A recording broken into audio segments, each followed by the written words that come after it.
রোববার বিকেলে রাজশাহী বিশ্ববিদ্যালয়ের উপাচার্যের বাসভবনে অনুষ্ঠিত হয় জরুরি সিন্ডিকেট সভা। এতে স্থগিত করা হয় পোষ্য কোটা। জানানো হয়, উপ উপাচার্য সহ অন্য শিক্ষকদের লাঞ্ছিত করার ঘটনা তদন্তে ৫ সদস্যের অভ্যন্তরীণ ও বিচার বিভাগীয় তদন্ত কমিটি গঠন করা হয়েছে।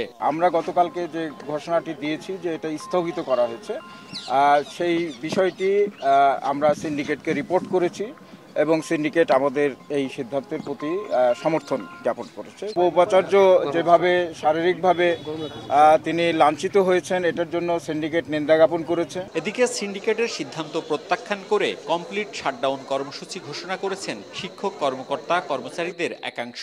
এর আগে উপ উপাচার্য সহ শিক্ষকদের লাঞ্ছিত করার ঘটনার তদন্ত ও পোষ্য কোটার দাবিতে কর্মবিরতি পালন করেন তারা। এতে বন্ধ ছিল ক্লাস পরীক্ষা। এই তদন্ত কমিটি কোনোদিন আলোর মুখ দেখবে না যতদিন পর্যন্ত এর সুবিচার না পাবো, ততদিন পর্যন্ত বিশ্ববিদ্যালয়ের একাডেমিক এবং প্রশাসনিক সকল কাজ থেকে আমরা পুরা শাটডাউন এবং বিরত থাকব।